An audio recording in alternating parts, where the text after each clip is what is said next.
أعوذ بالله من الشيطان الرجيم بسم الله الرحمن الرحيم everyone. رب اشرح لي صدري ويسر لي أمري واحلل عقدة من لساني يفقهوا قولي. We start in the name of Allah, the most gracious, the most merciful. And I greet you with the best of greetings. Assalamu alaikum wa rahmatullahi ta'ala wa barakatuh. My name is Kodrat Demi, the Amira of Salam Sisters Association. And I thank you all for joining us. Today on the Critical Thought Lecture Series 9, we have a very important guests from the NHS who I'm most certainly indebted to for our willingness to support the Salam Sisters course, only for the sake of Allah. She will be introduced to you shortly to talk on issues of fertility and the impact on the quality of our health and well-being. Inshallah, today we shall have the opportunity to gain knowledge about very important issues affecting our health from, a very reputable source. And I pray that Almighty Allah makes it easy for us and you find today's session informative and useful. And I pray that Allah accept this Sadaqatul Jariyah for the lecturer and honor her with the highest place in Jannatul Firdaus. Ameen. I will now hand you over to the moderator to kickstart the program. Please do share the link with your family and friends and let them benefit from today's lecture. Jazakumullahu khairan. Assalamu alaikum wa rahmatullahi wa barakatuh. Wa alaikum assalam wa rahmatullahi wa barakatuh. Wa iyaki, ya Amira. Thank you excellently much for the very gracious and succinct introduction. Assalamu alaikum wa rahmatullahi wa barakatuh, dear sisters and sometimes brothers who usually would join us. You're all welcome as I greet you the best of greetings, bringing peace to you and your household. For some of you who are very familiar with our Critical Thought Lecture Series, you know that the Salam Sisters Critical Thought Lecture Series is an opportunity to examine matters that are of utmost importance to the Muslim Ummah, and also the networks and the ecosystem within which we work and we operate. The Critical Thought seeks an uncommon perspective to challenges and solutions of our time from an Islamic lens. And in the past, we've talked about matters that include will writing, for example, what a Muslim should know. On this same forum, we've talked about organ donation. We've talked about raising our children in a complex, ever-evolving secular world while keeping them as good and best of Muslims as they can be as they grow up. Today, we touch on an equally sensitive but also dynamic concept of fertility. And as you've heard, we're pairing it with wellness. Because for us, it is at once a physical desire to be fertile, but it's also very much linked to our state of mind and inner peace and mental wellness. And it is not just a woman's problem, like society sometimes will label it or tell us. We think it's something that demands a lot of new thinking, if you will, an opening of the mind. And we have, alhamdulillah, an amazing Muslima and intellectual who is also female, who understands this challenge very well, to speak to us today as our guest lecturer. And before I introduce our guest lecturer, let me please ask you all to not forget, please reach out to friends, reach out to members of your network, speak to family members. This is the kind of conversation that you want to hear about, you want to engage, you want to ask questions, you want to know more about, you want to be able to step, if you will, the learning further down or further forward to more people who might not be here to benefit. And may Allah make it Sadaqatul Jariyah for you as you sow this seed forward, as our guest lecturer is also going to be sowing with us today. And remember our ground rules for the Critical Thought Lecture Series. Very straightforward. We ask you for active participation. We ask you to keep your microphones muted until and unless you have to speak or you're called upon to speak. If you'd want to share your thoughts, you can raise a virtual hand and we would invite you to speak. You can also put your thoughts or your questions in the chat. Because of the nature of this topic, you might also choose to send private messages to myself or Amira Kudrat, and we would read out your questions without calling out anyone's name. were much more interested in having answers today. And you'd remember that there was a link shared before this conversation to allow sisters send in their questions and thoughts. And inshallah, our guest speaker will try our utmost best to respond to them.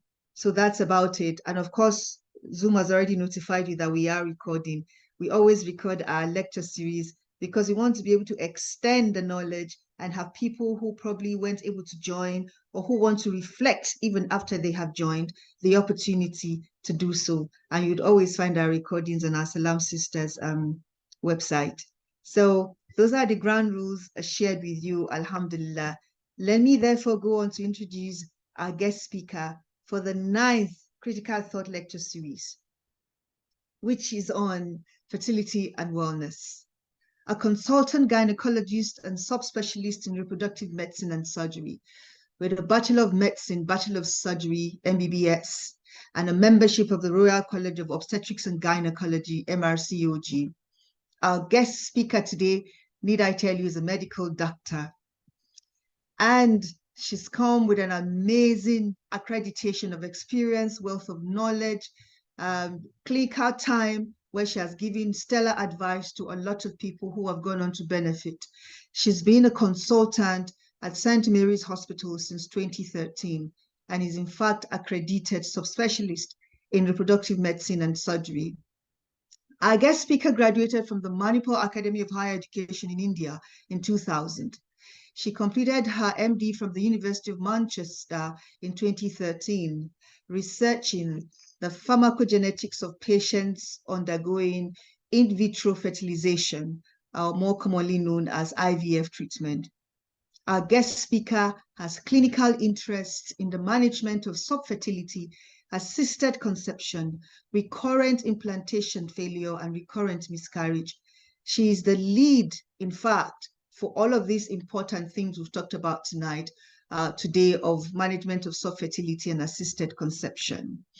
And of course, to UK colleagues on the call or guests on the call, when we say NHS, you know exactly what we mean.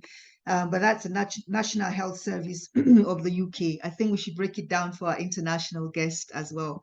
A kind and passionate Muslima, I have the singular honor to invite to speak with us for the next 45 minutes. Our sister, our leader, our friend, our professional and expert, Dr. Lamia Muhyiddin. Assalamu alaikum wa rahmatullahi wa barakatuh, Doctor. Wa alaikum salam wa rahmatullahi wa barakatuh. And Jazakallah khair for this invitation. I'm really delighted to be here talking to everyone from Salam Sisters. So what I'm going to do is I'm going to start sharing the presentation. So as you mentioned, I think fertility is a really, really important topic. And it's one of them topics which has got lots of taboo around it. It's a topic where people actually find really uncomfortable to discuss different aspects of it. I actually have quite a lot of people I know myself come to me directly. They find it really hard to approach anybody with any of the queries. So I'm just going to be talking about infertility and also fertility and wellness for the next 30 to 45 minutes or so. And I'll be more than happy to take any questions at the end of this talk. So can someone confirm you can actually see and hear me okay? Amina or Kudrat? Can you just confirm you can see my slides? Yes, please. Your Very slides clear. are Yeah, up. great. Yeah, Thank you. good. So I think it's really, really important to understand about fertility. And it's probably one of them things which we don't know enough about. So therefore, any talks about fertility should always start with reproductive physiology. And I would actually take you right back to what it means to be fertile. So one question always pops up. How many eggs are women born with? So when girls are in utero, in their mom's womb, they have about 6 million eggs. At the time of birth, this goes down to 1 to 2 million. By the time they get to puberty, it goes down to 300,000 to 400,000. And after they start menstrual cycles, a person loses on an average about 1,000 immature eggs every month. By the time they get to 37 years of age, they only have 25,000 eggs left from 300,000 that they have started. And by the time they get to menopausal age, only 100 eggs are left. So you can see how critical age is when it comes to fertility. There is a rapid decline in number of eggs throughout the lifetime of a woman. So why do we actually not have cycles or periods? Although we are born with so many eggs, why is it that we don't really have periods from when we're a baby or a child? So what basically happens is the menstrual cycle will only start when there are all these complex hormonal interactions. So these hormones are actually released from part of the brain called hypothalamus, and we also got a small gland behind the back of the brain called pituitary. So when these glands work in coordination, bring out the hormones such as FSH, LH, then estrogen starts to get developed, and then it starts working on the ovaries to produce the eggs, which will obviously, all these follicles will start to grow and then release an egg. So although we are born with set number of eggs, the cycles don't start because the pituitary and hypothalamus doesn't really start until the time when someone starts the period. So it's been shown scientifically, on an average, the egg that we are born with is actually in resting phase, what we call as primordial follicle phase. And for this primordial follicle to become an ovulatory follicle from which an egg is released, it takes 6 months on an average.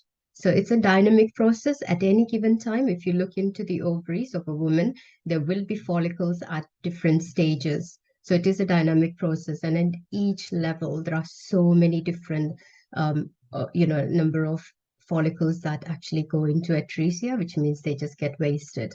So if somebody is trying to get pregnant, they should really start preparing way before, because that recruitment of egg has actually started 6 months before. So this is like really important information we need to know about. So in stark contrast to what happens in women, men's supply of sperm is continually replenished. So the process called spermatogenesis, whereby men produce sperm, it continues throughout a man's adulthood. So on an average, they can ejaculate around 180 million sperm, which could equate to anything from 15 to 66 million sperm per mil of the semen. And adult men will continue to produce millions of sperm every single day. And some of those will depend on age and health factor. So to fertilize one egg, we need so many different sperm. Okay, so this is the reason why men have to produce sperm in millions. So the egg and sperm fertilization process, again, is something really basic. Probably we don't really give it much of a thought. So what basically happens is the eggs get released from the ovary, and then that egg gets fertilized by the sperm, and then the fertilized sperm will form into a zygote. So this is the picture of the cross-section of the uterus with the tube. So this is the ovary, which is kind of connected to the back of the uterus. So you can see the ovulation happens from the ovary, and it gets picked up by the tube, and the fertilization happens within the tube.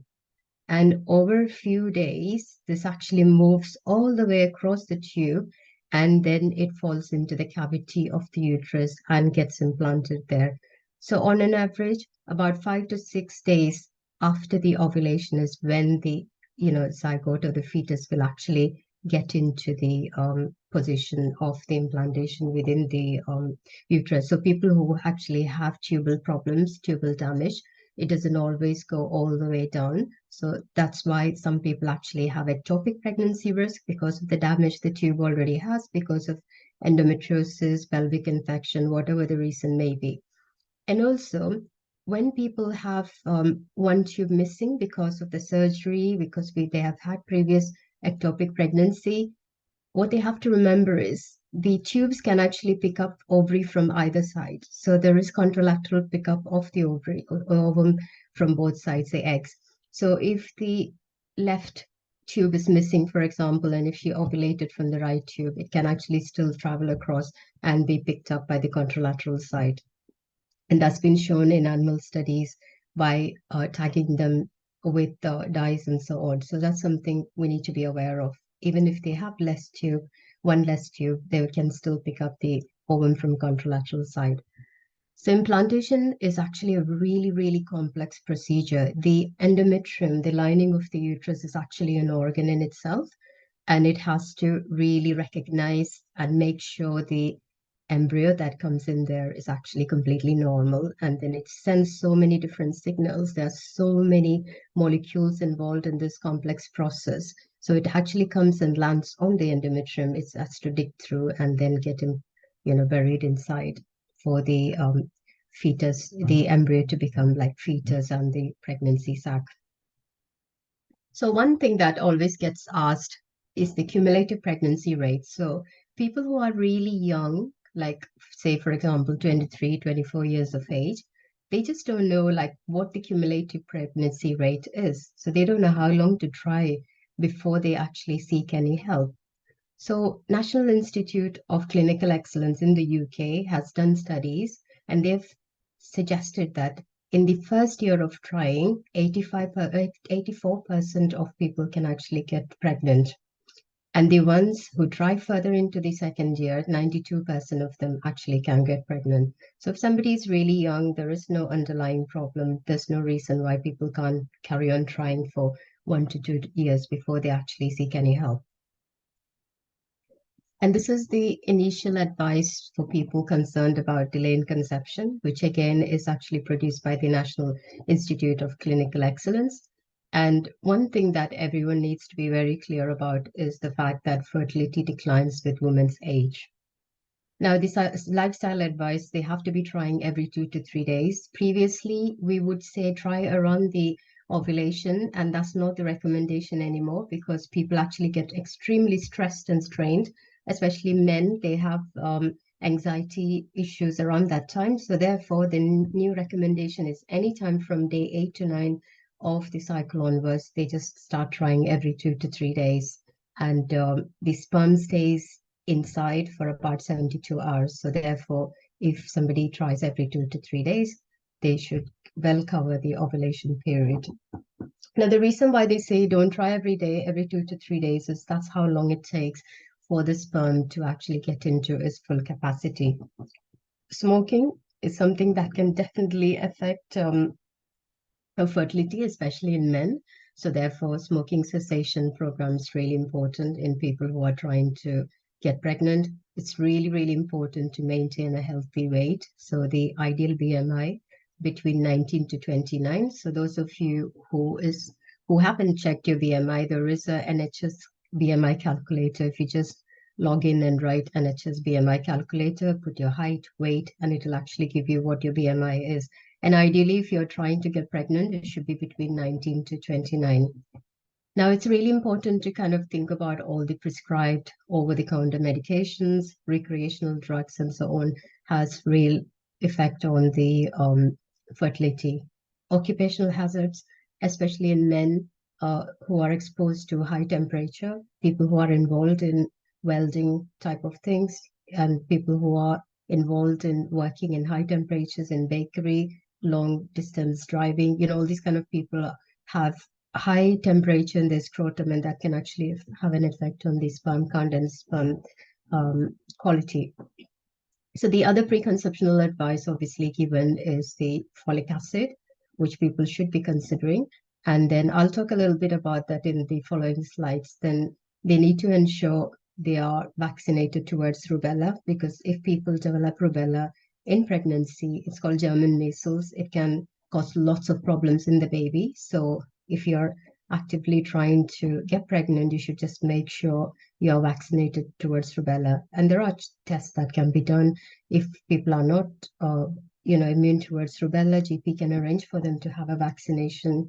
And ideally, they should wait for about 4 weeks after the vaccination before they can start trying again. And cervical screening is really, really important as well in the context of trying to get pregnant, because we just want to make sure there's no abnormality that's going to be picked up in pregnancy. Now, I can't emphasize enough how important the age factor is when it comes to fertility. So you can see how with age, there is a rapid decline in pregnancy. So after about 37, 38 years of age, there is a massive decline. So therefore, age factor is something people have to be aware of when trying to conceive. Now, Of late, lots of clinics offer something called fertility MOT test, where you can actually go and check your fertility. So there are lots of different tests that are available. So the most common one is anti-Mullerian hormone. This is a test that can be done anytime during their cycle. Like tests like FSH, for example, is a bit outdated. It has to be really timed with the ovulation. It has to be done during the first half of the cycle. So the anti-Mullerian hormone is really commonly used nowadays, and a lot of people actually do this as a way of finding out what the fertility is. And if it's less than 5, it's actually quite low. So you need to be doing something quite quickly. If it's high, it's absolutely fine. And people with polycystic ovary syndrome can usually have high AMH test. And antral follicle count, again, is the scan findings, which can tell you what the ovarian reserve marker is. So if you wanted to know how good your fertility is, ovarian reserve marker tests are actually a really good way of finding out what your ovarian reserve is. Now, one's lifestyle and environment will definitely affect the fertility. There are a number of epidemiological studies that has been done over the years, and now we know for a fact there are lots of different aspects that could actually either contribute positively or negatively towards fertility side of things. Now, if somebody is trying to get pregnant, they have to ensure they have absolutely healthy diet that's really high in omega-3, high in antioxidants, avocado, citrus fruits, berries, nuts. Any of those kind of food is actually really, really good when trying to get pregnant. And in the market, if you look, there are hundreds of supplements that are available for people who are trying to get pregnant. And don't be swayed by what you see over the counter. The easiest thing is to probably take something like Pregnicare because it's got everything in it. Now, recent studies have shown B vitamins are really, really helpful when trying to get pregnant. And it's got coenzyme Q10 and all the different vitamins along with folic acid. And you shouldn't forget the male partners should take some pre-pregnancy multivitamins as well. So just don't be stuck on having too many of them, because some people are really so bound with it. They'll go and carry on buying too many of these, and these are quite expensive. So you just have to take any of the pre-pregnancy specific multivitamin. It doesn't have to be many of them. And I would just say take things like Pregnicare, Well-Man, Well-Woman Conception. These are usually reasonably cheap and better ones to take. Now, studies have shown nutrition has a huge effect on the fertility. So all this, the diet that I have just discussed with you is probably what you should consider when trying to get pregnant. Then, consumption of alcohol, drug abuse, then high scrotal temperature, like I was mentioning, people who are exposed to, especially men, if they are exposed to high temperature, that can have an impact on their ability to produce good quality sperm. Caffeine has been kind of controversial and conclusive evidence, but it's probably best to avoid excess consumption of caffeine if you're trying to get pregnant. And physical activity, people who are sedentary, who do less exercise, are at higher risk of infertility compared to the ones who keep themselves active. And also people who do too much exercise, like athletes and people like that, again, they have problems with fertility because it shuts off their hypothalamus and pituitary, and they don't actually ovulate. So you just want to have moderate, good amount of exercise, keep yourself active. Now, studies have definitely shown that anxiety and depression can contribute to risk of infertility because of all the different hormones that are released in these group of patients. So don't be shying away from getting help. So if somebody's obviously got anxiety disorder, depression, just go to your GP, go into, cognitive behavioral therapy. You can even have medications for these conditions. It's absolutely fine to do so. And then recent studies have looked into electromagnetic radio frequency, mobile phones. So initially, the evidence was a little bit inconclusive, and now we know there is enough evidence to show, especially in men, how men use the front pockets to keep their mobile phones, and that actually can have an impact on sperm quality. So encourage your partners to keep the mobile in the back pocket rather than the front pocket. And if they can, they should just try and keep it well away from near the scrotal area. So the other factors, the status of women, perception of children as an impediment, religion, culture, cost of living, advances in technology, that false sense of reassurance. Yeah, if I just delay childbirth, IVF is an answer for everything. All those kind of belief can also influence infertility rate. And the thing for us to remember is for someone to get actually pregnant, there are 3 different aspects which has to work absolutely fine in tandem. So they should have normal uterus along with normal tubes. They should be ovulating regularly.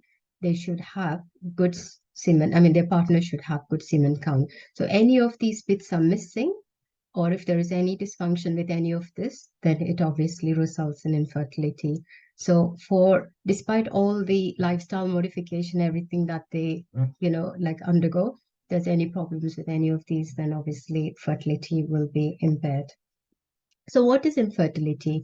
So infertility should be defined as the failure to conceive after regular unprotected intercourse for 1 year in the absence of non-reproductive pathology. So if somebody is known to have any pathology such as endometriosis, or if they had known to have PCOS, any problems, they probably should be referred earlier. And also if they are more than 36 years of age, you shouldn't wait for the full year. If you've tried for 6 months, nothing is happening, then you should be referred earlier on. And obviously, initially, there will be some clinical investigations that will be offered. And we shouldn't forget to do semen analysis as well as checking for ovulation and baseline scans and so on. Now, a third of the infertility are secondary to female factors, and a third of it is due to male factors. So there is a tendency to heavily rely on female investigations as a first line, forgetting that the male infertility is equally as prevalent as the female ones. And in about a quarter of them, you might find it may be a problem with both. And in about 15 to 20%, you might not actually find any problems at all. And we call them unexplained infertility. So what can cause infertility in women? So it could be because she's not ovulating. Remember, I showed you that slide where she has to be ovulating. She has to have proper fallopian tube. So there may be blocked tube, there can be damaged tube, or it could be removed because she had previous ectopic pregnancy. And sometimes the egg quality may not be very good for whatever reason. She may previously have had pelvic inflammatory disease, endometriosis, or some other problems with the uterus, such as fibroid or intrauterine scarring. In male, again, it could be a number of reasons: endocrine problems, previous sexually transmitted illnesses, congenital problems, undescended testes as a child, or it could just be an unexplained infertility. And men can also have erectile dysfunction, which obviously this sexual dysfunction is something that can be contributing to male infertility causes. So the baseline investigation should obviously follow what I just showed you before. So we need to ascertain if the patient has proper uterus. So you can actually do that by doing a pelvic ultrasound. Then we need to check for ovulation. So there are blood tests that can be done in clinic, or nowadays patients can actually get their own ovulation kits. So if people are starting to use ovulation kit, they should try and probably, if they have 28-day cycle, they probably would ovulate around day 14. So start a few days before the ovulation is due. So say from about day 11 to 12. Now, semen test is something that's really important, but it's something that could be a stopping factor. I know for a fact a lot of Muslim women really struggle because their partners don't want to do sperm test. So, I mean, one thing I would like to say is actually it doesn't have to be collected in the conventional way the clinic expect them to collect it. It could be as simple as using condoms and then collecting this sperm sample afterwards. And if you're doing it that way, then you have to make sure the condoms don't actually have any anti-spermicidal effect. So we have to check the male part, then we have to check and make sure the ovulation is happening. We need to make sure the uterus looks fine. Then we also need to see what the tubes are like. So there are tubal tests that can be offered. So the type of test we do is the dye test, can be done as a dye and an X-ray afterwards to see if it flows out. So you can see it's flowing out and this tube is patent on both sides. That's the uterus. Now it can also be done as dye test and a scan afterwards, what we call as HycoZ. Now, if we are expecting to see endometriosis, pelvic infection, any other problems, then it's best to do a laparoscopy and a dye test. So then you can check out the uterus, check the tubes, and then if you inject the dye, you can actually see the dye come out through the tubes on laparoscopy. So PCOS is very, very common in women, young women. So the incidence can range anything from 20 to 40%. So what are the problems these women will have? So they will have trouble conceiving or infertility because they don't actually ovulate regularly. So their cycles are irregular. They can have slightly higher levels of testosterone in their system because of the hormonal imbalance, which actually puts them at risk of skin issues such as acne, excessive body hair growth, sometimes male pattern baldness, depending on how severe the PCOS is. So essentially what happens in PCOS is because of the hormonal imbalance, these women actually don't ovulate every single month. So therefore, if you scan them, so this is a scan of a normal ovary. So you can see it's quite small. These women have slightly enlarged ovary and all these little follicles that are arranged. So this is called necklace appearance on the scan. So it's a misnomer. So it's not really a cyst. These are the follicles which actually never ovulated. That's what these little follicles are. So although it's called polycystic ovary, there's no cyst. It's just little follicles which should have actually ovulated, but just didn't ovulate. So they collect around the ovaries in this pattern. So how do you actually deal with PCOS? So most women with history of PCOS are overweight. So the first and foremost thing to do in the case of PCOS is to try and reduce the weight. There's no other way about it. So if the weight is in less than BMI of 30, quite often, no matter what we do, it probably will not work. Now, there are some home remedies, certain type of food have been shown to be beneficial, but not really scientifically proven as such. But there's no harm in trying like things like flax seeds, broccoli, fenugreek, and so on. The one thing that has been shown to be quite beneficial in PCOS patient is myo-inositol, which is like a natural substance. It's an amino acid. It's a bit like coenzyme Q and so on that women with going through fertility treatment use. So myo-inositol comes in different forms. It comes as tablets. It comes as sachet. So the commonest one that has been studied. So there was a study done in Oxford a few years ago looking at women with PCOS. And they were given inofolic, which has got myo-inositol and folic acid. And it actually was shown to improve the ovulation. And also in women who are going through ovulation induction with medications, they actually do so much better if they take myo-inositol. So myo-inositol or inofolic is something people actually get over the counter. A lot of people get it from Amazon and you can actually start taking it straight away. If you've got irregular cycles, there is any suspicion of PCOS or even otherwise, people trying to get pregnant, they can take this without any harm. So in terms of medical management, so the lifestyle modification is absolutely the first line, ensuring the weight reduction is done, then start on the myo-inositol. Now, the medical management would be to ensure these patients can actually ovulate. So if they haven't had period for many, many months or weeks, or, what we do is we give them something to make them bleed. So norethistron tablets. With the bleed, second day to the sixth day of their bleed, we give them these tablets and hoping that these tablets will make them ovulate. So it's probably a good idea to check the tubes beforehand to make sure tubes are working absolutely fine, and then these tablets can be used. So you can use it for 3 months, 6 months, up to 12 months maximum. So if it's used more than 12 months, studies have shown it increases the risk of ovarian cancer. So therefore, no clinics would actually prescribe any of this oral induction medications such as Clomid, letrozole for more than 12 months in total, and that should be throughout their lifespan. So if they've taken 4 cycles 5 years ago, 3 cycles now, all that should count together and add up to a maximum of 12 cycles. So if you give people ovulation induction with oral agents, and if they still don't ovulate, then the next step could be to give them a small dose of IVF medication, and that has to be done with monitoring with scans and blood tests and so on in a setting of an IVF clinic. And if that doesn't also work, then they can obviously have IVF treatment.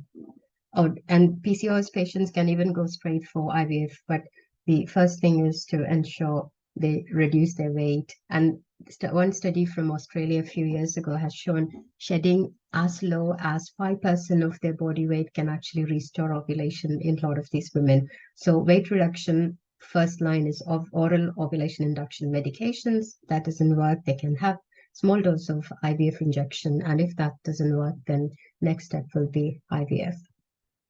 So fibroids is again something that you see quite commonly in women going through fertility. Not every single fibroid will have an impact on fertility, and that's really important to know. So there are different types of fibroids. The fibroids which are on the outside of the cavity, unless it's causing any pressure symptoms, you don't really have to remove them in the context of fertility. The ones we're really interested in are the ones that are pushing into the cavity of the uterus. So these ones have to go. So we pass a camera inside the uterus, and then we can actually remove this. The idea will be to restore the cavity as much as possible to a normal. So this is what the inside of the uterus looks on a camera. So this is what we want to try and restore to as much as possible. Now, intrauterine adhesions is something that's again seen in women, mostly the ones who've previously had miscarriage, they've had surgical management or previously had tuberculosis or some fibroid surgeries. These group of patients can actually have scarring inside, and it's a special area of interest for me. I do actually see quite a lot of tertiary referrals of these group of patients. These group of patients are incredibly difficult to treat because once you divide the scarring, it can actually come back again, and that makes it a bit hard for us to, carry on. But then some of these patients will need multiple surgeries. But the good news is if you manage to get to where you should do, the success rate is still good. So about 74% of the patients I actually operate on do get live birth in the end. And again, the aim should be to restore as much as possible to a normal looking cavity. So the endometriosis. So endometriosis is basically the findings of the lining of the uterus outside of the uterus. So there will be deposition of the lining-like material outside, and it causes a lot of scarring. So you can see everything is completely matted together here. Uterus, ovaries, there is like an endometrium in the ovaries. So there are 4 stages of endometriosis. The first stage where there may be some spots of it, second stage where there may be some involvement of the surrounding structures, and this is probably the stage 4 where everything is matted together. And these women actually have painful periods, they have painful sex. Most of the time the tubes are damaged, and these women will definitely end up requiring IVF treatment. Now, if it's a severe endometriosis, the studies have shown having that surgery beforehand will actually improve the success rate of IVF in this group of patients. Now, quite a lot of women actually come and talk to me about IUI treatment. So that's why I put this slide in. So IUI is basically preparing the sperm and then injecting it into the uterus. To be honest, it's one of them treatments which doesn't really give huge success rate. It feels psychologically better because it's less invasive, and therefore people always want to start with IUI as first line if they ended up needing assisted reproduction. And my advice to you would be, it's really not something you should consider. If you really need anything assisted reproduction wise, just go straight for IVF. Just do not waste your time with IUI. The only real indication for IUI is people are unable to have vaginal sex because of their physical disability or psychosexual problems, or if they need specific help to conceive. For example, if they're HIV positive, there is high virology load where it requires the sperm to be washed. Those group of patients can consider IUI. And in the UK, it's mostly used for same-sex couple when they use donor sperm. The success rate of IUI per cycle is around 50%. So it's actually a low success rate procedure. So unless you really have an indication, it's not something you should really consider. So what are the indications for IVF? So there is a bit of a thing about IVF. People think it's really intense, it's really severe. So almost like a taboo for some people to even consider IVF treatment. And I'm going to kind of go through very quickly about what the IVF treatment involves. So you know exactly what to expect and how simple and straightforward IVF treatment is. It's not as complicated as we all think it is. So the main indication for IVF is any of the male factor infertility, they have to have IVF treatment. So if the semen count is low, motility is low, morphology is low, so any of those kind of patients, they should actually have IVF treatment. Tubal factors, because of the endometriosis, because they've had previously tubes removed because of ectopic pregnancy, whatever else. So these group of patients, again, IVF. Ovulatory dysfunction, so polycystic ovaries, you've tried all the ovulation induction, it hasn't really worked, then you just have to move on to IVF. If it's an unexplained, so in those small group of patients where you can't figure out what exactly is the problem, they do really well with IVF treatment as well. IVF can also be used when there is pre-implantation genetic screening. So, for example, if you have someone with genetic issues, you don't want them to pass it on to their offsprings, then we can actually test these embryos and put the embryos back that are not affected by genetic issues. And also, if somebody is going through fertility preservation, for example, if they have chemotherapy, radiotherapy, they've been diagnosed with cancer, they can have IVF before they go through cancer treatment quite quickly, so they can freeze their eggs and embryos and keep them for future use. Because quite often, when they have chemotherapy or radiotherapy, it will actually damage their ovaries. So afterwards, chances of them having genetically their baby is actually quite low. So the process involved in IVF, so there is ovarian stimulation, which means people take injection starting possibly from the second day of their cycle. And the injection doesn't last for too long, so about 10 days. And it's really small injection, just like insulin injections that diabetic patients take. Then after about 10 days of being on the injection, then egg collection is done to remove the eggs from the ovaries. Then the fertilization happens in the lab, and then they culture after fertilization from day 2 to 5, depending on how many embryos, how good the embryos are.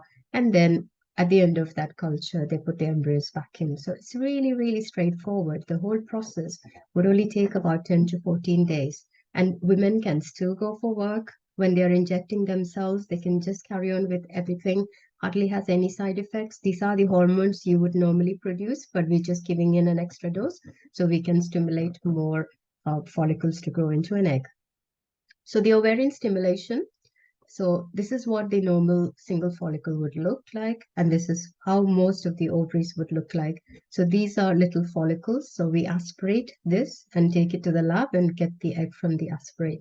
Now, with some women, they can actually over-respond and they are at high risk of ovarian hyperstimulation syndrome, and this is how their ovaries will look. And we're kind of really keen to try and avoid this from happening. So we give like lower doses, monitor them closely, but despite all the precautions we take, small group of patients can still end up with ovarian hyperstimulation, where they develop fluid in their lungs, in their tummy. The chances of that happening is really, really small, 0.5%. And if it does happen, it's a self-limiting condition, and there is no impact on the pregnancy if this happens after the embryo transfer. So from that end, there isn't really a need to worry about IVF either. So we inject gonadotropin. So you might have heard about short cycle, long cycle. It's all those medications we give along with the gonadotropin is the hormone that you would normally produce in your system, which will make the ovaries produce eggs. So we just give that externally. And then these antagonists and analogs are the injection, which will stop people from ovulating. Because if people ovulate, we can't collect any eggs. So that's why this long and short cycle. Then we give trigger injection, and then average time for stimulation is for about 10 days. So it's really, really straightforward, seamless. Patients are absolutely fine. They go on doing their daily chores, everything. So it isn't really as complicated as people think it is. Now, this is the egg collection. Again, really straightforward.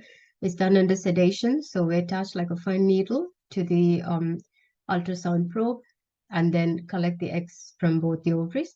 So these follicles, that's the needle. So that goes in, aspirates, and we take the aspirate to the lab, and then they will take it out from the lab. Now, on the same day as egg collection, there will be sperm collection. So men will have to produce the sample and give it. Now, it's best if they abstain for about 2 to 5 days before producing that sample on the day of egg collection. And then depending on the sperm quality, they can have conventional IVF, where they leave lots of sperm around the egg, or where they inject one sperm straight into the egg. So that will depend on the quality of the sperm. The embryo transfer is really straightforward. So for the egg collection, there is sedation. So sedation is where you give like a small amount of anesthetic through a drip. So you don't have to be put to sleep or anything. And most people will have embryo transfer with no anesthetic at all. It's just like having a smear test. We pass the speculum, pass the catheter inside the uterus, and inject the embryos inside. So it's really, really straightforward. Small group of women with history of vaginismus or any issues may need sedation for embryo transfer, but about 95% of women will not need any anesthetic at all. So the chances of live birth per treatment cycle for IVF, it's actually changed a lot over the years. So now we do have really quite decent success rate, up to 50% in women less than 35 years of age. And you have to remember, as the age goes up, the success rate goes down. So less than 10% in women over 40 years of age. Okay. And then what are the risks of assisted reproductive techniques? So psychological effects is a big, big risk. So they did a study in the US about a few years ago. They compared two groups of patients, one group going through cancer treatment and the other group going through fertility treatment. And in fact, the patients going through fertility treatment had so much more stress compared to the cancer treatment group. So you can imagine the kind of stress these women actually go through.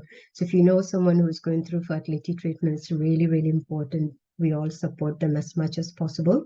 And in the clinical setting, we obviously have counseling service and lots of different support system, patient support network.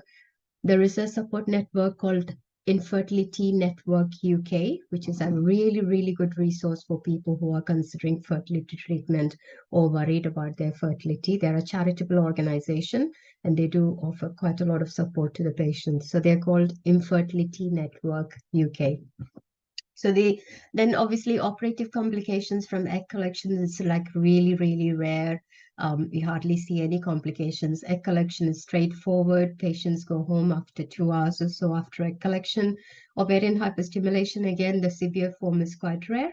Then multiple pregnancy risk. So one embryo can still split into two. And in this context of IVF, probably sometimes we may put two, hoping one will work, and then it can end up being two pregnancies, multiple pregnancy.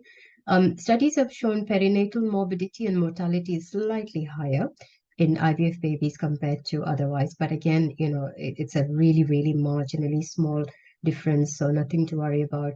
And the risk of cancer in babies born through IVF, there was a huge study undertaken by HFA, and it's been shown there isn't really any problem at all.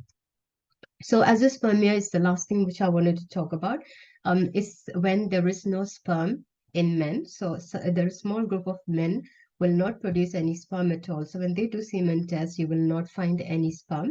So in this group of patients, depending on what's caused the problem, they can either have some injections called GnRH analogs, which can actually make them produce sperm, and some different gonadotrophin injections. And if these two are not indicated surgically, you can try and take sperm directly. So it's called surgical sperm retrieval, either from the tubules around the testicles or from the testes itself, or take a small biopsy and see if sperm can be retrieved. And the small number of sperm that can be retrieved can be used in IVF and ICSI. So the social egg freeze, many of you would have heard about it. It's something people are considering, but nobody should be under any assumption that if you did the social egg freeze, your fertility is going to be absolutely fine. So I know large corporate companies are actually offering their employees social egg freeze, hoping they will not actually go on maternity leave. So they offer them. So it's just like an IVF cycle. You do egg collection and then freeze the egg for future. And with the vitrification process, that's a very specialized way of freezing eggs. The success rate is so much better now. So it's something people are kind of starting to do a lot more, but then I just would like to make everyone aware it's got actually its own limits. It's not like completely successful. So you can't actually leave till your mid-40s hoping, oh, I've got frozen some egg when I was 30. It should definitely work. The chances of thawing of frozen egg for social egg freeze is about 80%, and about 80% of them can fertilize and form embryos.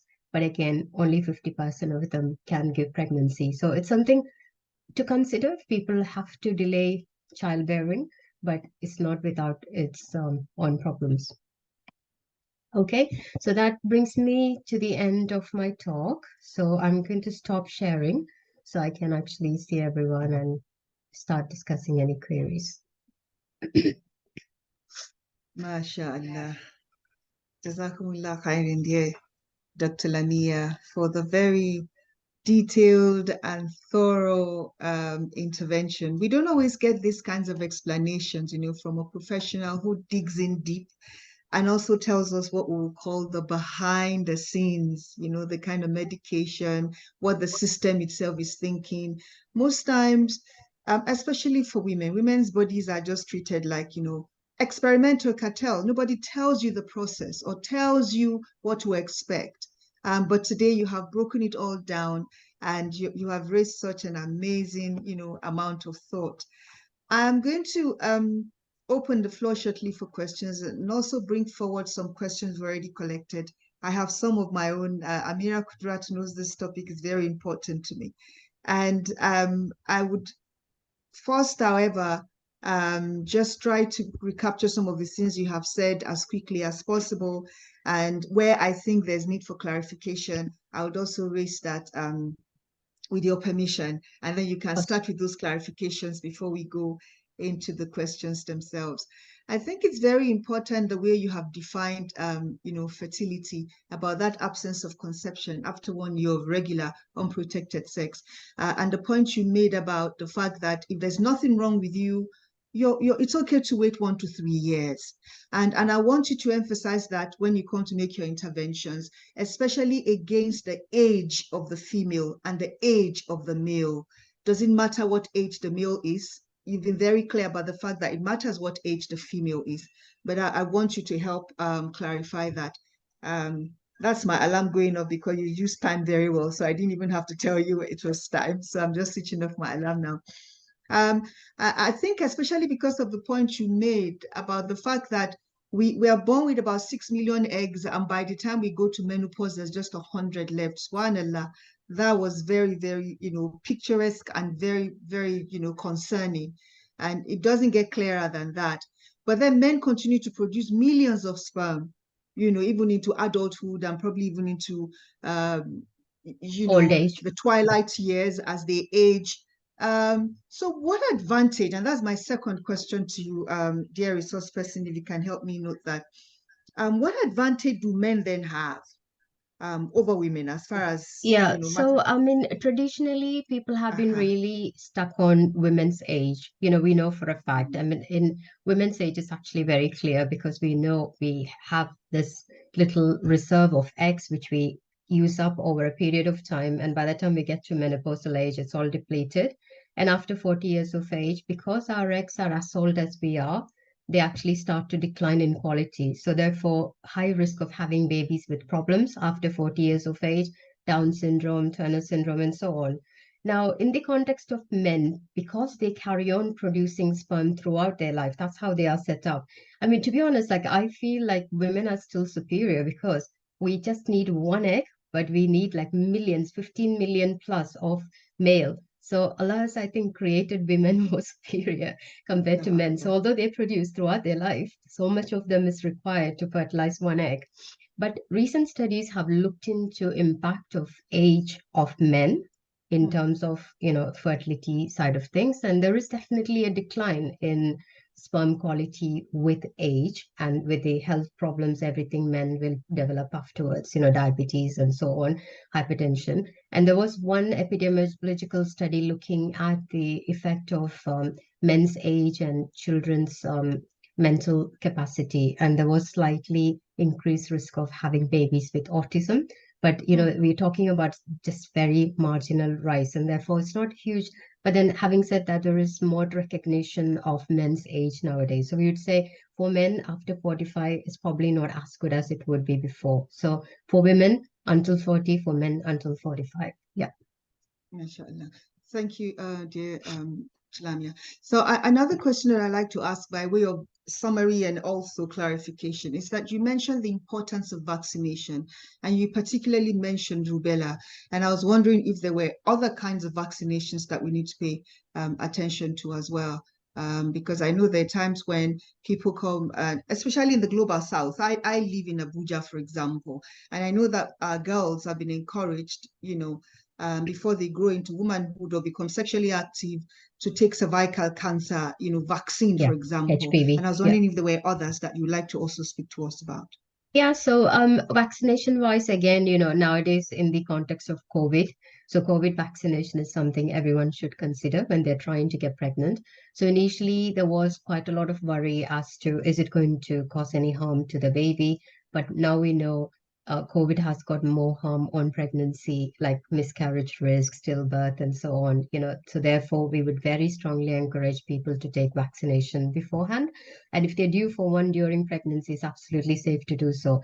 HPV vaccination is being rolled out. Even I think in the next few years, it will be rolled out, completely globally. That's my feeling, because it's one of those things which can prevent cervical cancer.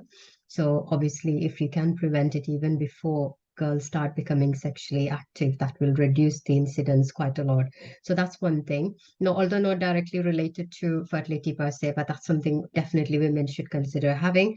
Rubella directly in the context of what can happen in pregnancy if they developed, German measles. It's probably a complete disaster because babies can have blindness, deafness, and all sorts of different issues. So it's one of them things which can be easily achieved in terms of checking if they are immune towards rubella. Yeah, Ustaza, is rubella the same as German measles? Is that what you said? Yeah. Oh, good. It is, Okay. Right. So, and like MMR vaccination is what we give in the UK. So it can come as just rubella by itself, but usually it's given as an MMR. And I don't know, in the UK, like at teenage girls, everyone should get the dose of rubella vaccination in school. But abroad, if it's not being given, we would encourage. And also when we see patients who have actually migrated from elsewhere, we would do a serology test, blood test, to see if they're immune or not. And if they are not immune, we would write to the GP. Now, certain types of vaccinations, like for example, hepatitis, people coming from high prevalent areas, it may be something to consider. So overall, there are so many different things that are specific for different groups of people, but main ones are, like the rubella, COVID, and like you mentioned, HPV and so on. Yeah. Jazakumullah khairan. And you also said that women can try with their partners every 2 to 3 days. Did you say by the 8th or 9th day before ovulation, rather than waiting for the peak of ovulation, because that comes with a lot of expectation and tension? So not 8 days before ovulation, from day 8 onwards. So you From obviously the 8 will, onwards. day 8 onwards, because people So will 8 be after the period, or 8 of day what? 8 of the cycle. So this cycle Oh, the starts from cycle. so the cycle starts from the first day of the period. So from the first day of the period till the 8th day, because most women may be bleeding and so on, and they probably wouldn't try. So the recommendation is to start from about day 8 of the cycle onwards, and every 2 to 3 days rather than every day or every other day, because 3 days is how long it takes for the sperm to get to full potential. So the full count, spermatogenesis cycle takes that kind of time. So that's why the recommendation is ideally 2 to 3 days. Yeah. So yeah, Ustaza, is every day therefore a danger, or every day doesn't really matter? It's not a danger, but it can reduce the chances, because then the sperm is going in. So for example, if somebody's capacity is say 20 million, so if they're trying every single day, then it might not be 20 million, it may be 8 million, and that's not good. So 15 million and above is the optimal. Anything less than 15 million will actually reduce the chances. Yeah. MashaAllah. Thank you very much, Ustaza.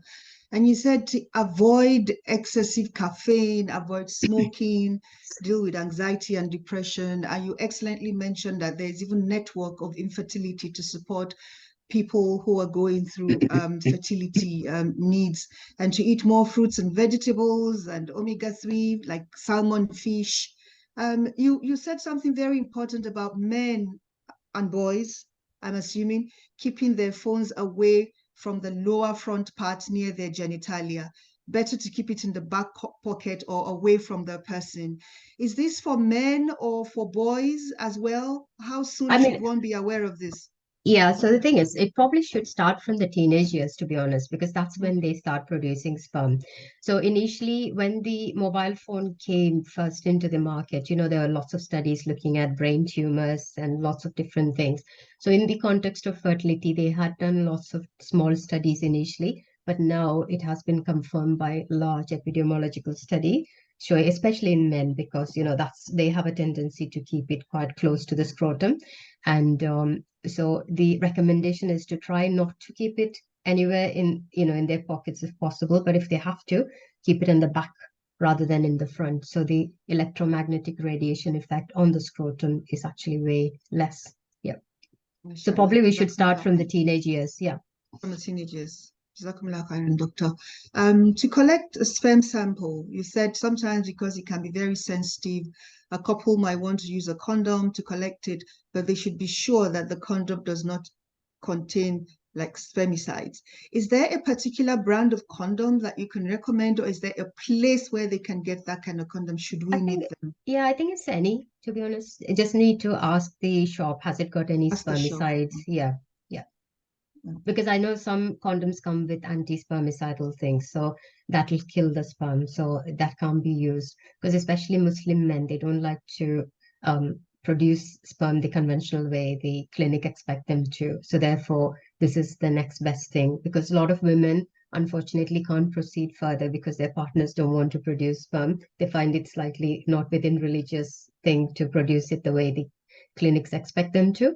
So therefore, they can actually use condoms, and any condom is fine as long as it hasn't got any anti-spermicidal effect. Yeah.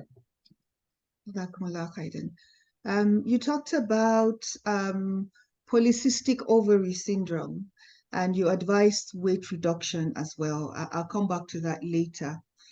You also talked about the fact that not every type of fibroid really concerns medical personnel like yourself.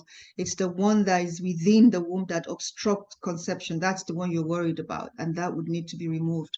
I want to really especially thank you, Ya Ustaza, for referencing the needs of persons with disabilities or someone with HIV who might be afraid of a high viral load but still want to have children. They can also get help, from the system that you described. Now, the next question I'd like to ask is about freezing of eggs, because you also mentioned that as a probability. For instance, again, something very important you mentioned, assuming somebody's about to undergo chemotherapy and they want to have, not lose the chance later when they are better, inshallah, to have babies.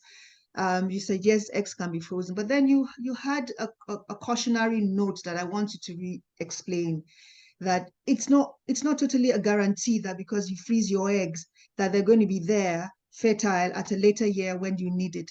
What are some of those dangers or challenges that we need to be aware of, therefore, even as we think of this as an opportunity? Yeah, so to preserve our eggs. Yeah, so IVF is not 100%. So this is what everyone has to realize. Not every single person going through IVF will have a baby. Even in the best of the couples where everything is textbook, like her ovarian reserve is great, she's young, his sample is fine, we may not always have the success. So the best success rate we quote is 50%, which means 50% of the time we don't expect IVF to work. That's because although IVF has been out for 40 years, we're still learning and learning over the years. Because many years ago, about 10, 15 years ago, we would say the success rate in the best scenario is 35%, and now it's actually gone to 50. So maybe in another few years, it'll be 75. So right now, there is no guarantee that if you freeze the eggs, I mean, that's the best chance you can give somebody going through chemotherapy or radiotherapy.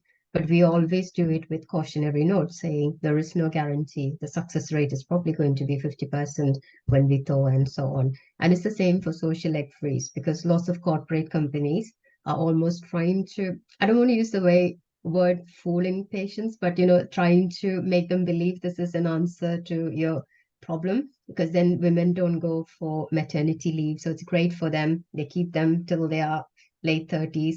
So I don't want women to feel this is a definite answer for the problem to have, their own genetic child later on. So they need to be aware of the limitations of IVF and the social egg freeze and so on. Yeah. Jazakumullah khairan, Dr. Lamia. And I'm about to open the floor for the questions. And as you know, we collected some questions earlier as well. And before I do that, dear colleagues, dear guests on the line, we're almost at 60, alhamdulillah. We have been speaking with or listening to our erudite Muslima and professional and medical doctor, Dr. Lamia Muhyiddin, and she shared an amazing array of ideas and lessons, and she's trusted us with understanding the process and shown utmost respect for the sensitivities that are involved in matters of fertility, because it's a matter of well-being. And thank you, Dr. Lamia. I haven't said this to you yet. I think I'll say it now. For one of the points that you closed with, which is the fact that it is important for us to support persons going through fertility process because it can be stressful. It is not for us to judge. It is not for us to say, oh, Allah Alam, we don't know how this person became this way. Allah is going to give to each one of us the burden that Allah chooses, and Allah would also provide the solutions in our faith. So our duty, our charge is to show humility, is to show support and understanding, and pray with them and the gratitude for the opportunities that Allah might have given us, because we would also have our own, as it were, tests and burdens. And may Allah make it easy for all of us. Let me begin, Dr. Lamia. I know you have promised us to come back to talk more about recurrent miscarriages, but I think it's best we hear it from you, because one of the early questions we had collected is in terms of asking you to please enlighten us about the causes and solutions to recurrent miscarriages. I mean, to The be kinds honest, of miscarriages in which there's absence of fetal poles is another dimension. Yeah, I know, but the thing is, I don't think I will actually do justice today, because it's a huge topic, just like infertility. So I'd probably leave it till then. I mean, the recurrent miscarriages has nothing to do with the loss of fetal pole. That is just a miscarriage in general. So miscarriage can be actually diagnosed in whichever way. It could be just a gestation sac, no fetal pole at all. There is fetal pole, there is no fetal heart. Just depends on when the pregnancy has stopped growing.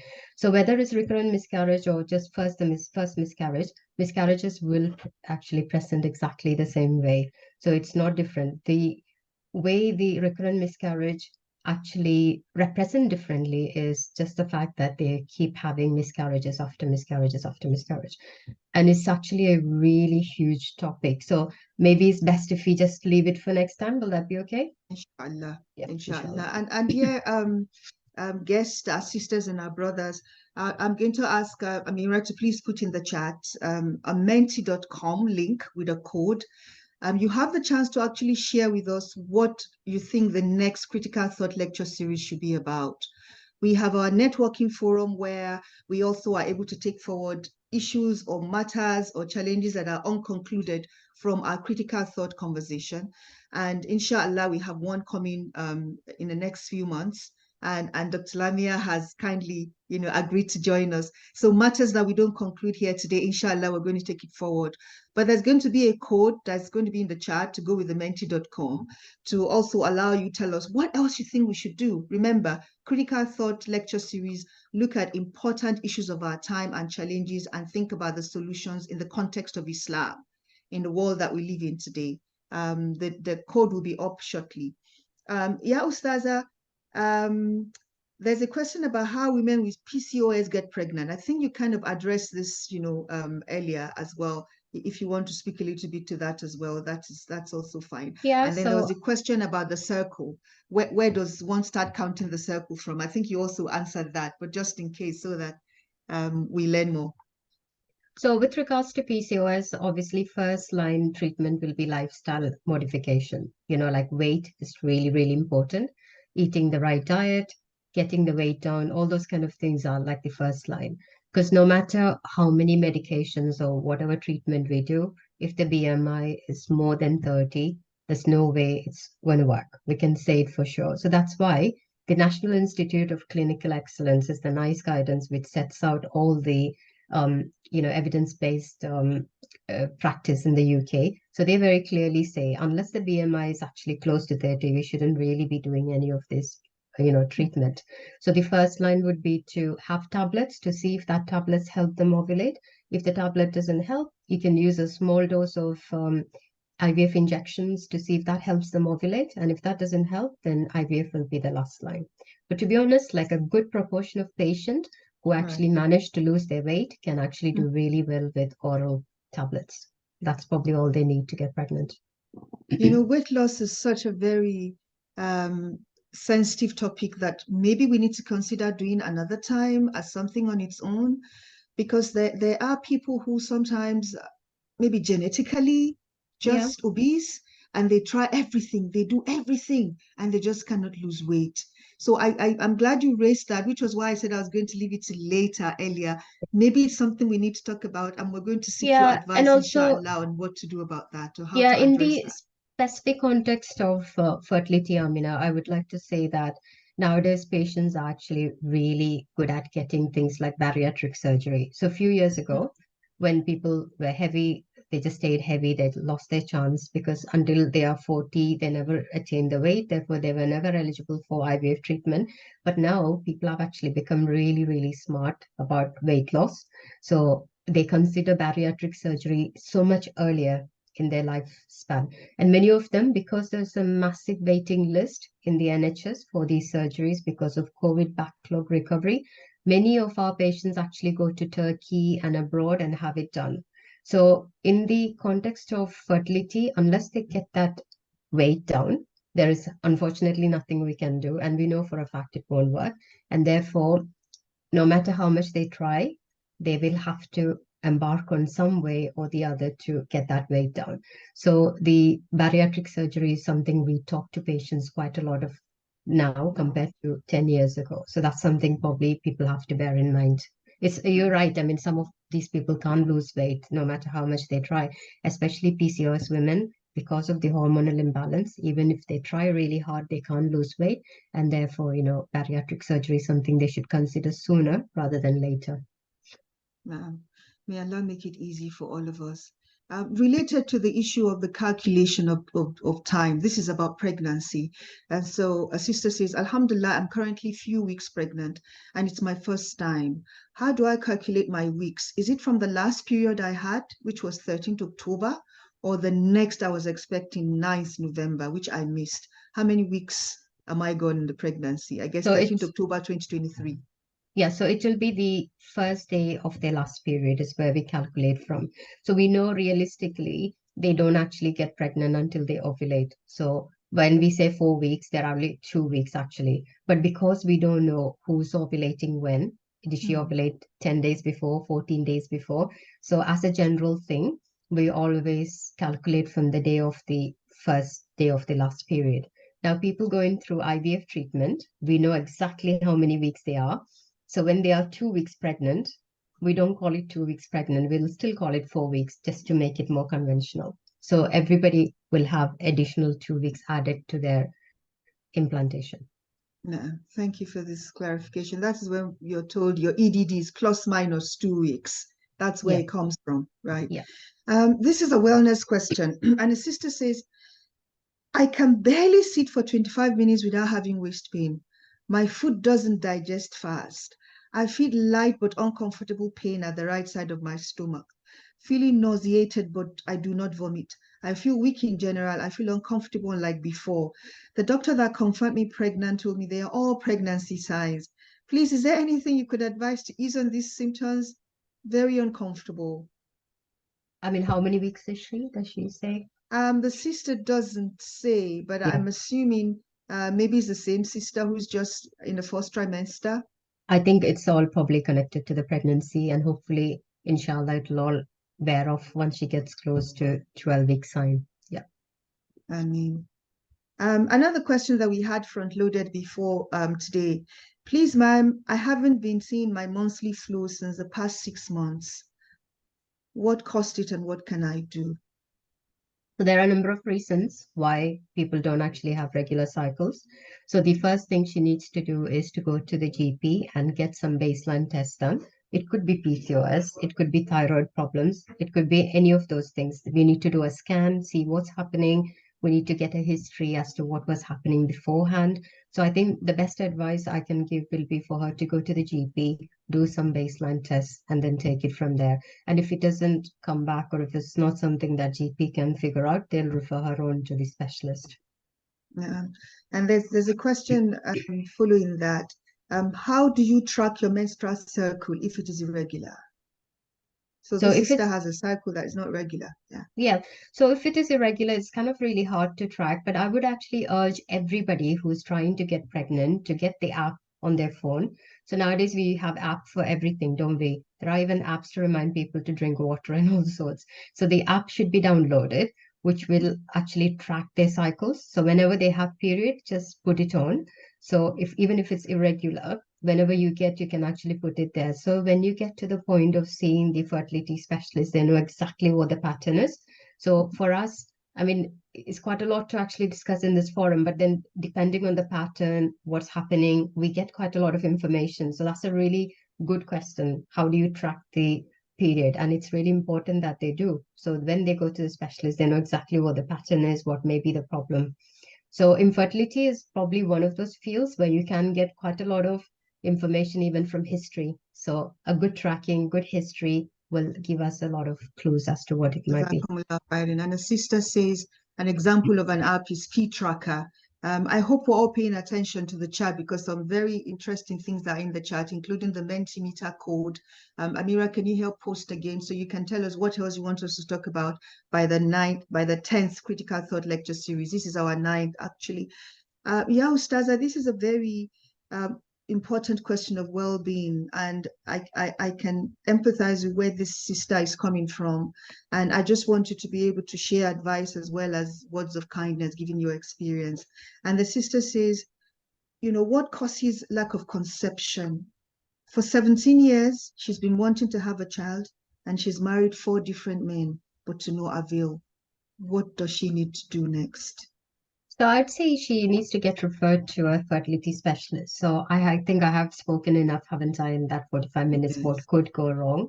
So unless you actually investigate someone, it's really hard to say. And if nothing comes up, what we call as unexplained, a lot of people who have got long-standing fertility issues may be unexplained.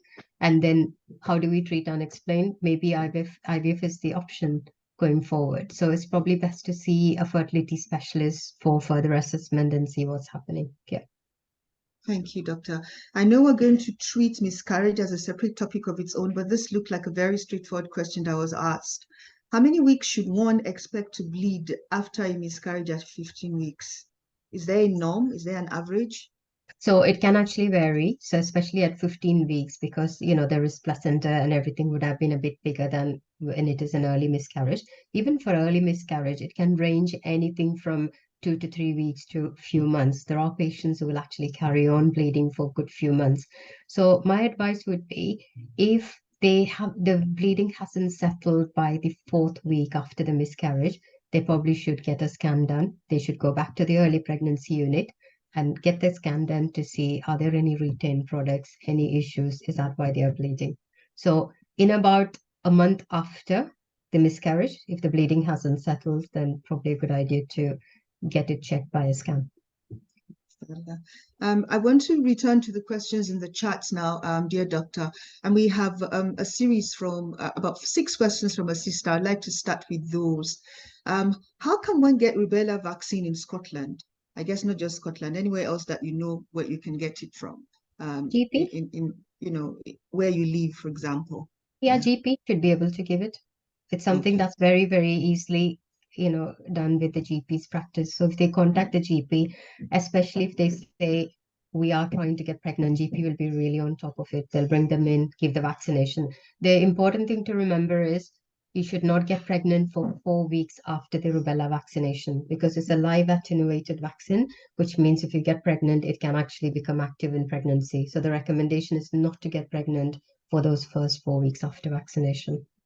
So this is such an important information. For the first 4 weeks after the vaccination, any kind of vaccination, I will assume, do not get pregnant. Is that?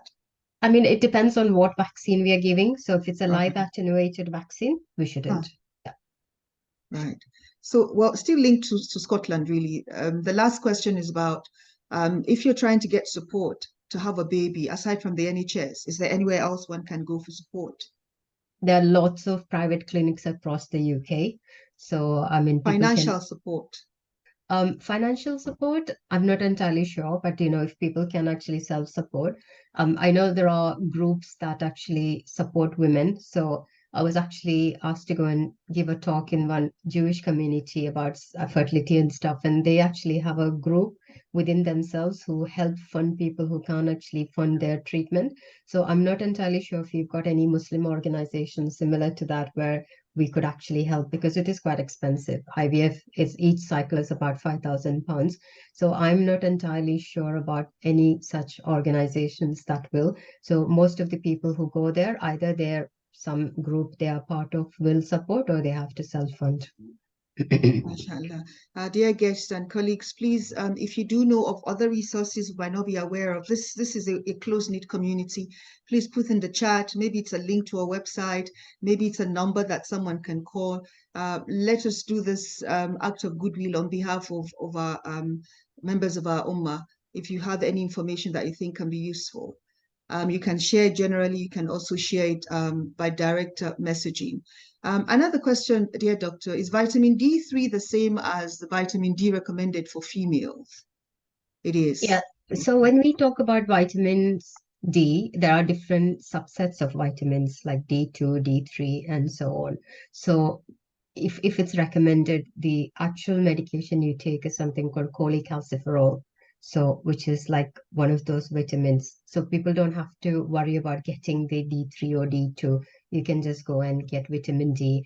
And if you have to have the maintenance dose around 1,000 to 2,000 international unit, which is a higher dose, because for the pregnancy, in all this pre-pregnancy ones, it comes with much lower dose, but some people might actually need slightly higher dose, and you can even get those over the counter, slightly higher ones. Jazakumullah khairan. What supplement can be recommended for men with low sperm, for males with low sperm morphology?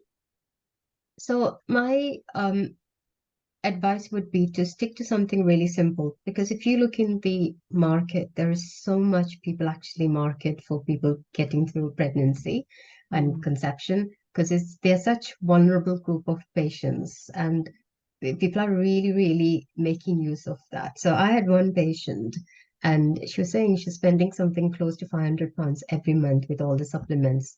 And that's actually quite a lot of money, because these supplements for fertility are really, really expensive. Doesn't come very cheap.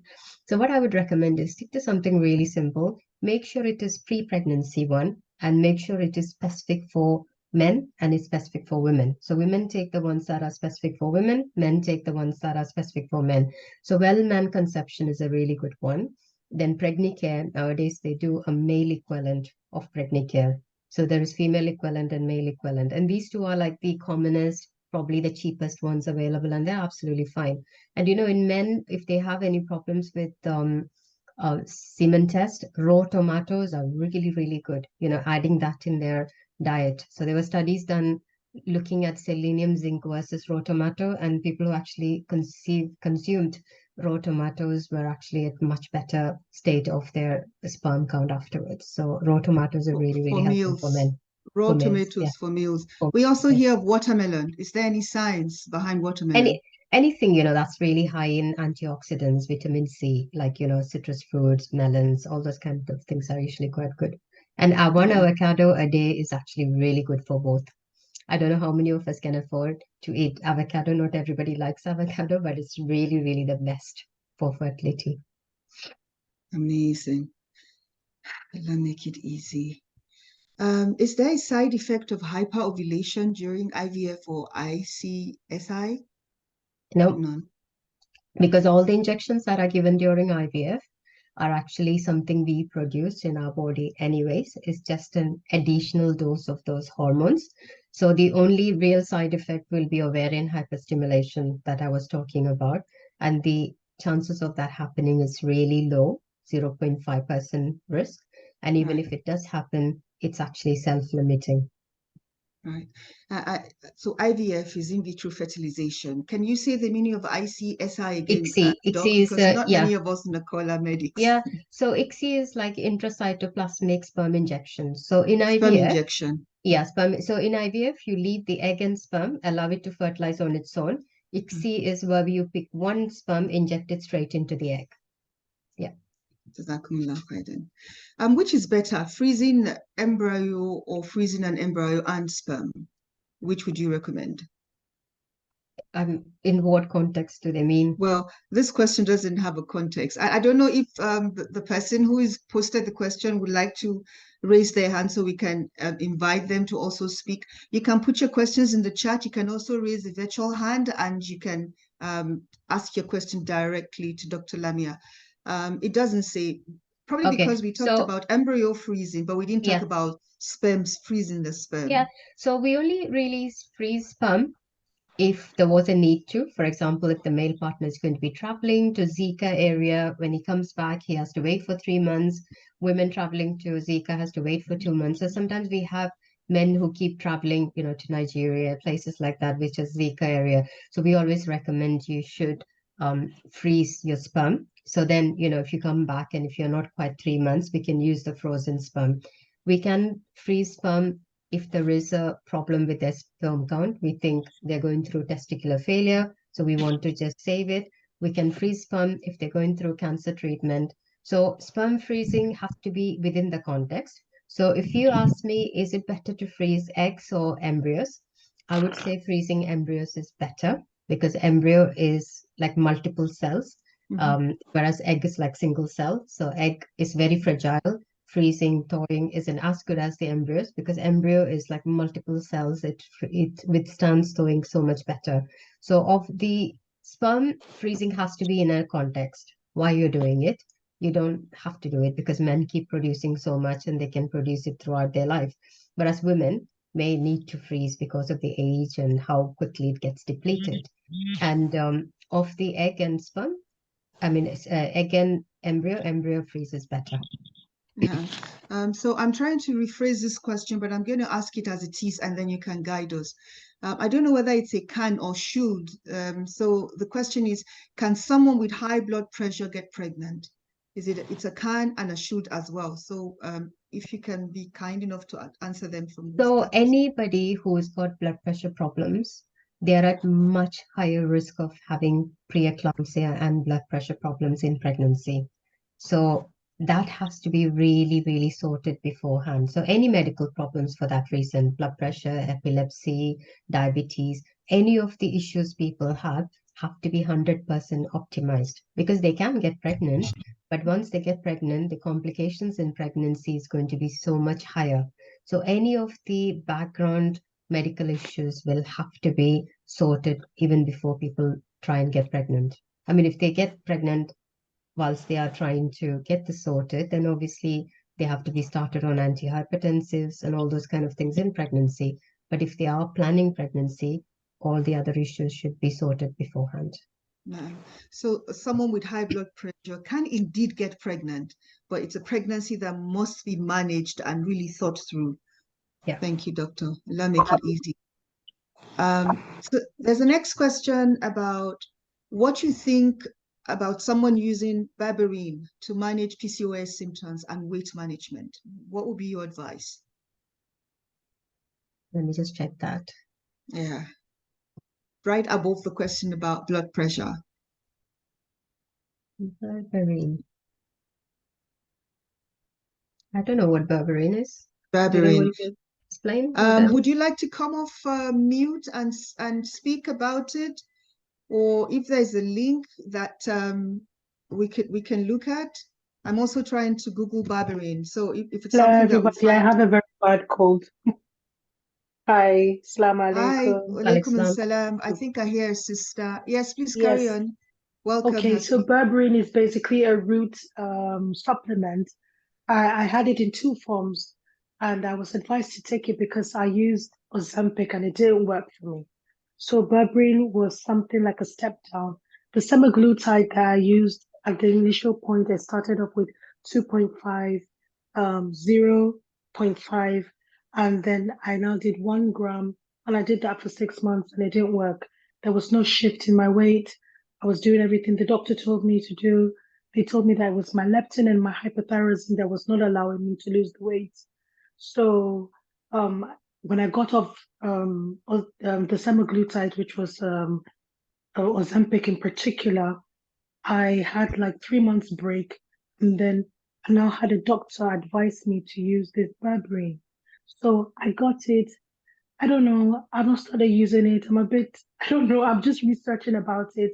I found out that people are calling it, they dubbed it, gave it a name, they dubbed it Nature's Ozempic. I don't know anything about that. No. So I wanted to know doctors' point of Yeah, I view. mean, Should to we be remove honest, I have actually never advised anyone to take it, and my knowledge of this is actually not that high either.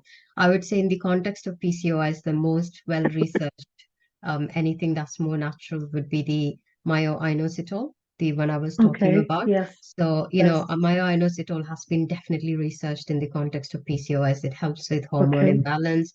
It makes people more sensitive to the medications given, and it also helps to some extent with weight loss. But people with PCOS, the weight loss can be challenging. You might be trying Mhm. lots of different things. So this is why thinking about bariatric surgery, depending on what the BMI is. If the BMI is less than 40, with some hard work and all those changes, it can be achieved. But if BMI is above 40, then considering bariatric surgery, because bariatric surgeries have become so straightforward nowadays. With Okay. different types of them that's available. It's not as complicated as before, and women do really well even in pregnancy after bariatric surgery. So depending on, I'm not going to ask you what the BMI is, but if the BMI No, is more I than don't mind 40, sharing it, yeah, actually. I don't mind. I've come to a point where I really just, I'm looking for a solution. So yeah, I don't have any privacy on those type of things. okay, So my BMI now is 38. It used to be 39.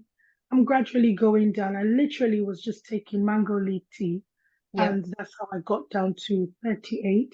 The yeah. last checkup I did. I think you're doing really well. If it's 38, quite often women easily achieve it. So less than 35 is what we probably need at this point Okay. for Okay. PCOS medications and stuff. So I think you probably don't need bariatric surgery, but then, you might want to consider gym with a trainer, because we all go to the gym and do what we think is right for us. But it's just like Hmm. anything else. If you really want to be serious about weight loss, we need to have a trainer, because they know how each one's body works and they'll give us the right advice. And then seeing a dietitian or nutritionist may help. And then try Inofolic, which comes as a sachet. I know So folic. I'll Okay. yeah, I'll Okay. put that in the chat box actually. Please So do. Okay. Inofolic is a combination of folic acid and myo-inositol, and it's been researched in Oxford a few years ago, and that's something that's really beneficial in women with PCOS. But I think with your weight, you'll be absolutely fine. You'll be able to achieve it. Inshallah. Definitely. Inshallah. Jazakumullah Jazakallah khairan, khair. doctor, Thank you so and to much. you also, Sister Hafsi. Thank you for your Thank courage you. and for sharing your vulnerability with Um, us. We absolutely appreciate that. And while we're on the subject, dear doctor, of bariatric surgery, I think there's a question in the chat where a sister has asked, what age is okay to be healthy enough for bariatric surgery? And can older women over 60 also do this surgery? Is it safe?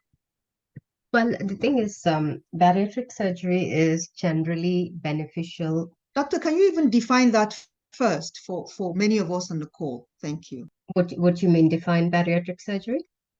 Yes, Yeah. please. What is So it? bariatric surgery is a surgery to try and help lose weight. So there are different ways to achieve that. So there is gastric sleeve surgery where they take out part of the stomach, shrink the stomach, so then people actually don't feel hungry, they don't eat as much, their capacity is really low. There is gastric banding, so the bands can be put around the stomach. And there's like gastric twisting. There's so many different procedures, especially now compared to a few years ago when bariatric surgery first got introduced, when it became popular some 10, 15 years ago. People had lots of complications afterwards. They had electrolyte imbalance, they had issues. But now, I mean, I'm talking from my own patients who comes for IVF, who goes for bariatric surgery. They actually are doing so well. They lose weight. And previously, many years ago, it just didn't work as well. people weren't losing weight. But nowadays, with the advances in technique, the procedure by itself is really straightforward. It's a laparoscopic procedure. You pass the camera and then do all the procedure through that. And at any age, weight has an implication. So if they are young, obviously implications may be for fertility. If they are old, implications may be for comorbidities. So they will be at high risk of diabetes, high risk of blood pressure, high risk of stroke, everything. So at any age, people can actually have bariatric surgery. And depending on their background, so quite a lot of these people going through bariatric surgery has got lots and lots of issues because of their weight. And most of the centers that undertake bariatric surgery, they will have their own screening way of finding out who's suitable, who's not suitable. So from my point of view, anybody of any age who's of a reasonable health should be able to have it. Doctor. I'm looking at our time. We have 20 more minutes to the end of this conversation. We have a few questions to also go through. I've had a question in the chat for a while that I wanted to leave till this time when we've talked about all the other matters. And the question, I'm hoping you'll be able to help decode it. The question is, please, can singles use contraception drugs due to age factor from 30 and above? I know I can see you also reflecting on that, because there's a context to this question which I'm sure as a doctor you'll be able to figure out and help. So contraceptive pills, is that what they mean? Yeah, I From the think question? contraceptives. Yeah. Yeah, so contraceptive pills are used for various different indications. It's not just for contraception. So young girls with irregular cycles, they can actually be given contraceptive pills. Older women with history of endometriosis, severe painful periods, they can be given. So single women can use contraceptive pills if it's used for any of those indications. Because what we have to realize is contraceptive pills has so much more medical use than just contraception. Jazakumullah khairan, doctor. I hope sisters and brothers in the call find this very useful. There's another question about learning the risks associated with surgery for removal of fibroid with frozen pelvis due to a previous surgery. So the fibroid surgery obviously is something that's associated with lots of complications. From my point of view, because I specialize in Asherman syndrome, which is the scarring inside the uterus. And a good proportion of patients I see are the ones who previously had surgery. So it can cause scarring inside the cavity of the uterus, but it can also cause scarring outside and freeze the pelvis, as they've rightly mentioned. But unfortunately, it's just one of them things that has a complication which is such as that. So that is the reason why I was mentioning at the beginning when I was talking about fibroids, you should only undertake fibroid surgery if you absolutely need to, because none of these surgeries come with no risks. So only context when we should do any surgery for fibroid is if the fibroid is pushing into the cavity or if the patient has any pressure symptoms or severe periods and so on. So there isn't really anything we can do to avoid. And again, it's just the way people heal. Some people are more prone to scarring compared to others. So not everyone going through fibroid surgery should definitely have scarring, but vast majority can do. Jazakumullah khairan there, doctor. We have a question, and I think the person means HPV because that's the vaccine you talked about, not IVF vaccine. And the question is it okay to get HPV vaccine after becoming sexually active, and what does one do? I mean, ideally, the whole idea of HPV vaccination is to get in there even before the exposure to HPV. So after people have been sexually active, if they are already infected by HPV, it's not going to be as efficient as it should be if used beforehand. I mean, I suppose they can still take it, but whether it's going to be as efficient, we don't know. Right. Thank you, doctor. This is related to one of the questions you had tackled earlier around irregular periods, but this has a more well-being dimension to it. And the question is, should a young lady who has irregular periods be worried? Should her family be worried And is there medicine for regularizing such? So 2-in-1 question. So if they are not trying to conceive, I don't think they need to be worried about it. And especially in really young girls, teenagers, those group of girls, is very common for them to have irregular cycles. So the best way to tackle it would be to put them on contraceptive pills. You know how I was talking about other uses of contraceptive pills. So the common use of contraceptive pill outside of contraception is to regulate periods. So if somebody wants the periods to be regulated, for it to be reduced, because girls with irregular cycles can also have heavy periods, so that can actually inconvenience them if they're especially going to school, university. So those group of people can actually benefit from being on the contraceptive pill, and it's really safe for them to do so. There's a question therefore that is it safe to start a 14-year-old who suffers from acute period pain on contraception? It's absolutely fine. They are the Absolutely. best group of patients to actually go on the pills. Yeah. Okay, so the sister who was asking about fibroid earlier and mentioned the possibility of the risk associated, as well as the frozen pelvis. He's also said that the fibroid is really pushing down the bladder and pushing up the stomach. Yeah, I mean, if there is an indication to have the fibroid removed, we should actually do so. And as I mentioned, we can't anticipate how anyone is going to feel afterwards. So the frozen pelvis may not necessarily happen, but if it happens, it probably shouldn't have any impact on her. But if the fibroid needs removing, it can be removed. Yeah, and that make it easy. And you did say that different women have different, forms and scope of scarring.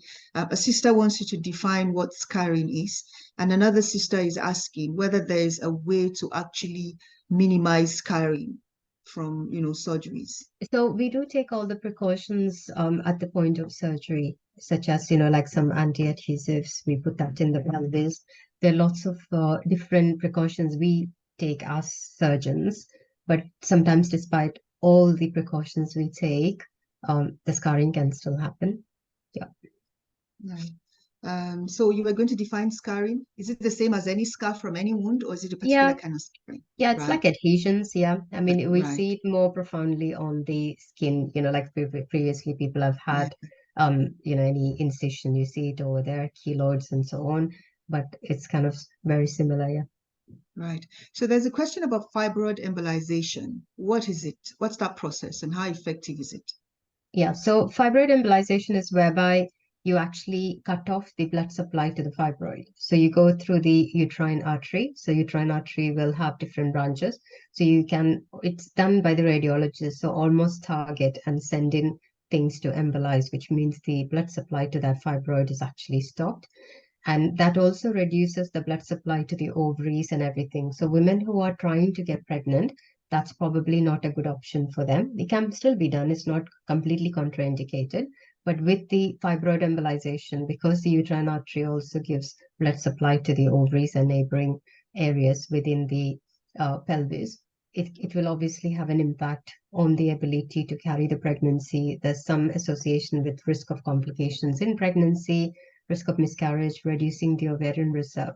But it's an ideal solution for someone who has completed the family, but there is fibroid that's troubling them. So when they get referred to a specialist, there are lots of different things that will be offered to them. One of them will be uterine artery embolization.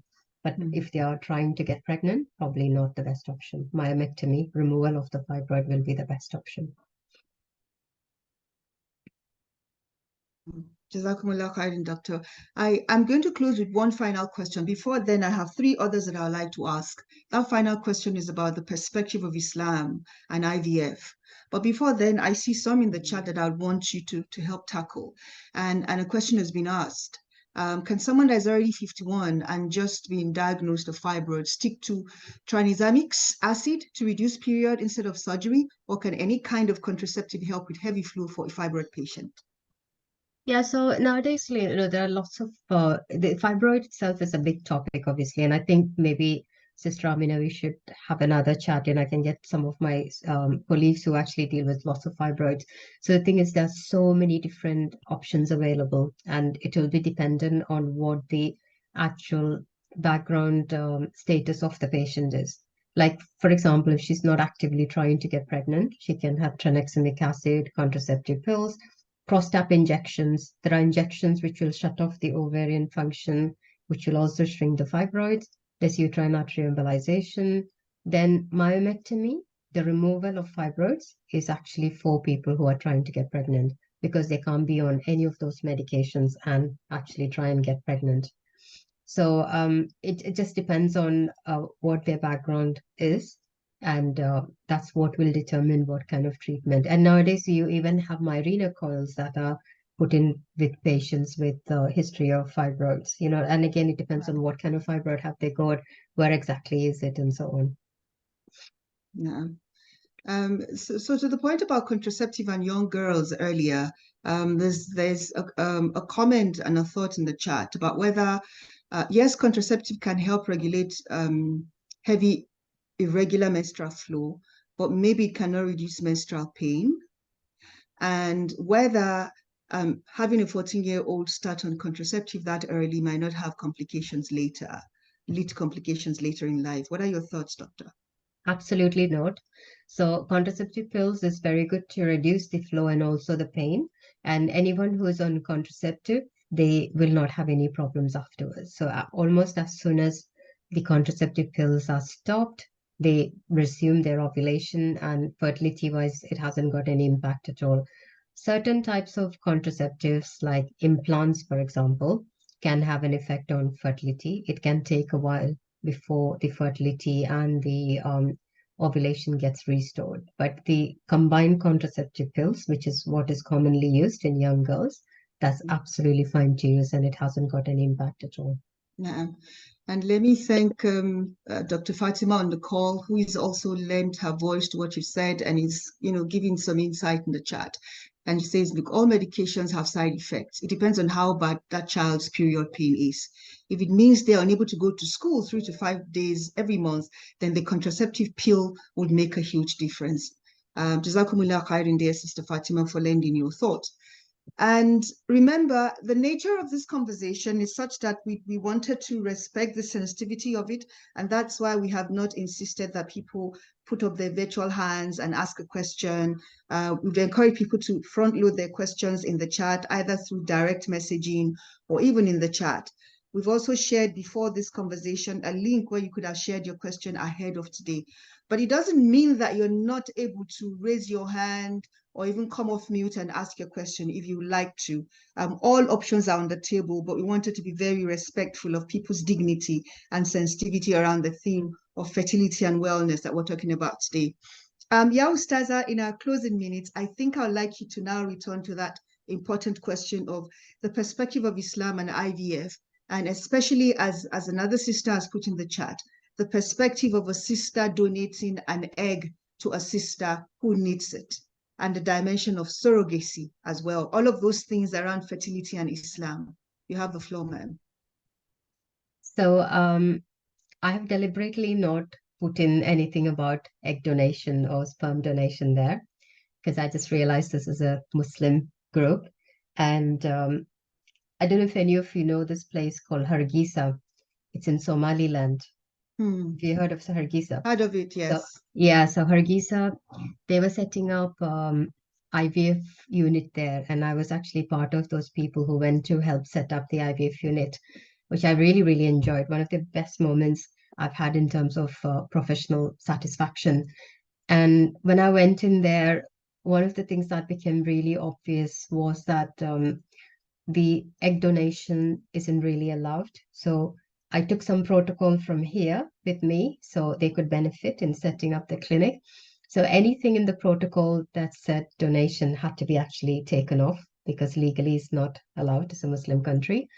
And then, I have some friends who work in Dubai and places like that. And again, legally it's not really allowed because it's a Muslim country. Then I actually had a discussion with our Muslim chaplain from St. Mary's, the Manchester University. And he hasn't really got any direct answers to it either. So my general feeling is this is from seeing Muslim patients over the years. Anything to do with egg donation isn't really allowed in Islam. And their understanding of that is because that egg is going to be fertilized with someone else's sperm. So when you use that egg and the sperm, who's not related, then obviously it's not allowed in Islam. That's the understanding I have. I mean, obviously, I'm not an Islamic scholar, so I'm probably not the right person to give the answer to this question. But this is from speaking to my Muslim patients who are opposed to the idea, and also speaking to people who do IVF in Muslim countries. This is their an explanation. Interestingly, a few years ago, I had a patient from Iraq who really needed to have, she was actually a doctor herself, and she needed to have egg donation. So what she had to do was her husband had to actually Islamically marry the person who was going to donate eggs to her. And it just didn't make sense because her husband and that woman really didn't have anything, but it was just a namesake marriage Islamically, just so that she could donate eggs. So I think when it comes to egg donation, it's really, really complex area. And again, surrogacy, I hardly ever see any Muslim females coming in through. But I suppose, Sister Amina, maybe we need to bring in like an Islamic scholar to answer those questions. But from my experience, my understanding is most women will not, who are like practicing Muslims, will not go for donation or surrogacy. Yeah. Jazakumullah khairan, dear Ustaza. Thank you very much for your worldview. And you have shared a lot today. I see people saying in the chat that they have benefited, even, Muslims who are professionals like yourself. And I think, again, Dr. Fatima agrees with you. And she says, look, speak with a local sheikh, which is very true. It's a sensitive area. My sister, who is a matron at a national hospital in Nigeria, I think she's on the call, has also said to me what you said, doctor, that the man will have to marry that woman before she can donate an egg to, even if it's her blood sister or something, because of that whole problem around, identity and Islam. Alaja Kudrat, I don't know if you're still on the call and if you want to say something for a minute or two, being a professional yourself. Let's know so that we can unmute you and speak. You don't have to. I just know that you're an expert in that area as well. Yes. Assalamu alaikum. Wa alaikum salam. Bismillah. Well, thank you very much for having me. I'll say one or two things regarding IVF and Islam. I think presently now we still have a bit of gray area regarding the woman receiving egg donor. For the men, it is a no Islamically because the child is going to bear the name of the husband. So the husband cannot take a sperm donor from any other donor. So it has to be the man's semen. But for the woman now, recently, because I work with some of the doctors that happen to be Muslims and well-learned here, like the likes of, I wouldn't want to call name, but they are well-learned Islamic scholars also who happen to be doctors. Right. And they also encourage, when you have serious issues, I think we've been getting egg donors from other ladies to help some of the Muslim sisters. And the judgment, the injunction, what they try to make, to refer to is, we take blood donation, that it is the cell that it's been, used in this aspect. And because of a lot of things that women go through, that Islamically, it was not specified whether it is the woman's egg, but that in the Islamic, in the Quran, that it has to be the husband's semen. The husband cannot take on sperm donor. Nah. Meaning, if there's a couple who are having issues of infertility, in some cases, the woman could actually use egg donor, but the man cannot, as in the man cannot. If he has issues with his semen, he cannot take another, sperm donor from another man to Jazakumullah fertilize the egg of khairan, Islam. Hajia Assalamu Kudrat. Thank you. alaikum. Wa alaykum salam wa rahmatullahi wa barakatuh. Thank you very much for your insight. So there are gray areas. We will explore and learn more.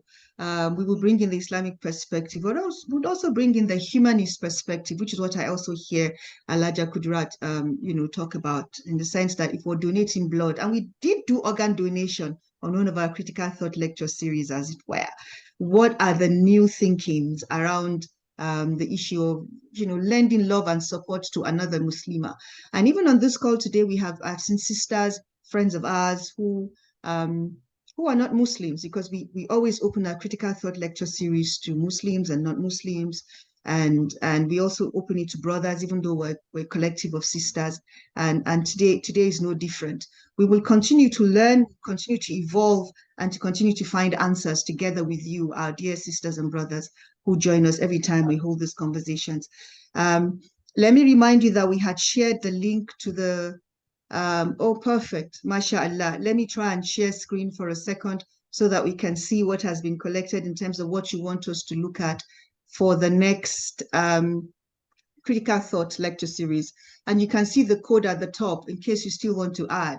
Some colleagues are saying, talk about menopause, weight loss, managing children with challenging behavior, surrogacy, and again, weight loss, confidence, body image, and weight control. So we hear you, and usually we take these polls very seriously, and inshallah, we'll try to see how we get the right resource persons. Like, we have absolutely learned a lot today, alhamdulillah. And we are at time. And if there's anything that we try to do well, alhamdulillah, is keep Islamic time. It is 2 hours exactly, where we started about 2-3 minutes behind or 5 minutes behind to allow sisters and brothers join well, but we would usually not want to go over. But Dr. Lamia, sisters and I think some brothers have asked for your contact. Do let us know what contact we can give. Amira is going to be in touch with you, and you're going to advise us in that regard. But this recording is going to be on the Salam Sister website. Dear Amira or Abalaja Suleiman, if anyone can help put on the chat, so sisters and brothers on the call can see the Salam Sister website and know exactly where they're going to find the recording. And our networking forum comes up in the next few months as well, inshallah, where we carry forward conversations that we haven't concluded from the critical thought lecture series. And we have our resource person who would also be coming, inshallah, and we'll make sure that it is a hybrid conversation. Colleagues who are able to be in Manchester physically will be there physically. The rest of us who cannot will join online, inshallah. And let me say, Jazakumullah khairin for this moment. We thank Allah subhanahu wa ta'ala for this moment, for this opportunity. Dr. Lamia Muhyiddin, may Allah accept it as an act of ibadah for you. May it be sadaqatul jariyah for you as we carry on. All of this learning to transform our lives and to make us better human beings and better Muslims. Allahumma anta salam wa minka salam. Tabarak ya dhu jalali wal ikram. We ask for Allah's forgiveness for anything we might have said that is not in order, and we ask that Allah rewards our good intentions. Amira, I saw you come up just now, and on behalf of Amira and all of our sisters at Salam Sisters, we thank you all very much, as we're thanking our resource person for today for the time you spent with us. Assalamu alaikum wa rahmatullahi wa barakatuh. I remain Amina Salihu. Wa Wa alaikum alaikum assalam assalam. wa rahmatullahi wa barakatuh. Alaikum salam. Thank you so much. Thank you See so Bye. much, Dr. Thank you so much. See you. Assalamu alaikum. Thank you Bye-bye. so much. Bye. Assalamu See you alaikum. next Hafiz. time. Bye. Hafiz.